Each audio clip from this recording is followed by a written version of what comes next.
about relaxation. Should I be letting go as if I'm in a shavasana pose, or that's irrelevant to what we do? First, we can relax in any pose. Actually, in that sense, it's interesting to learn how to relax in different postures of the body, because then different areas of the body that are tense, we become aware of these. So a variety of postures helps us to discover dark spots, so to speak, forgotten area, forgotten tensions.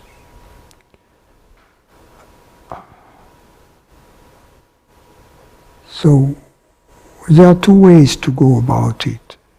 There is the Hatha Yoga way, which is through a complete exploration of the bodily sensations, using a full paraphernalia of exercises, postures, contractions, breathing, etc. We get very detailed and precise knowledge of the body, experiential knowledge, bodily sensations. It's a very systematic approach. It's not the most direct one. The most economical one, the most direct one, is one in which we directly ask ourselves, what is it in my experience right now that seems to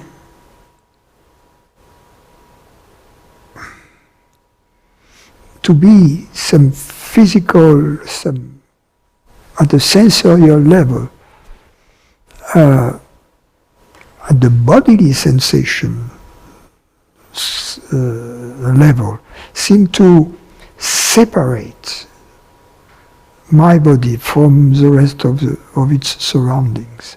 So that's a more surgical approach, because then we investigate that and perceptions will come to the surface. But immediately as we let them come to the surface, it gets revealed that there are no evidence of a separation. So in this way, the feeling of separation from the rest of the world will get eroded quite quickly, and we will be getting used to a different type of perception of the body in which there is no separation and between the body and the world on this experiential level. In other words, that somehow our body is borderless, extended, and that corresponds to a deep relaxation at the cellular, down to the cellular level. And this deep relaxation is not allow for local contractions. If needed, of course, muscles contract and all the time. That's how we move. But what is problematic are contractions that originate from the belief of separation and contribute to perpetuate this belief.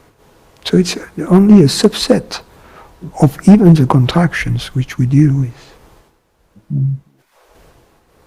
For instance, if we face an unknown situation, we become tense. The body becomes tense. This has nothing to do with ignorance. These are natural mechanisms in the body. A cat which you put in a car and you start driving off. If the cat has never been in a car, we have similar tensions. But the next moment the cat will be completely relaxed and licking itself. So it's the same here. So only a very small subset of contraction, very subtle, creates this illusion of separation. They are the ones that are problematic, that we need to become aware of, so that we can dismiss them, so to speak. We don't need to eliminate them, in fact. We need to become aware of them, and then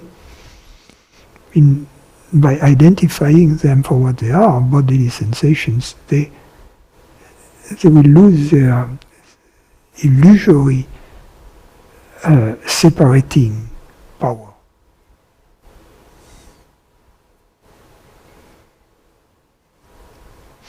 We have this. But an approach of the body such as yoga is also an interesting path for those who are inclined to do so. It will lead to the same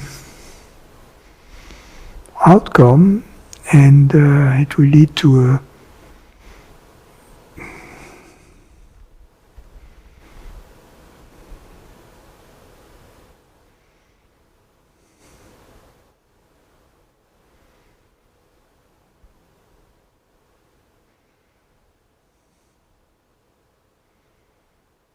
perhaps a more detailed knowledge of the body.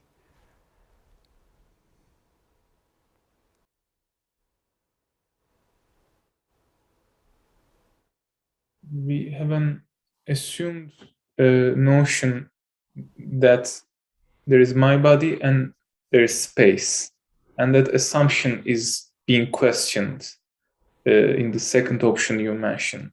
Am I correct? In both options, ultimately, it will be, even in the classical Hatha yoga. So Hatha yoga is followed by what is called Raja yoga. In the Raja yoga approach, there is the phase of dissolution, pralaya,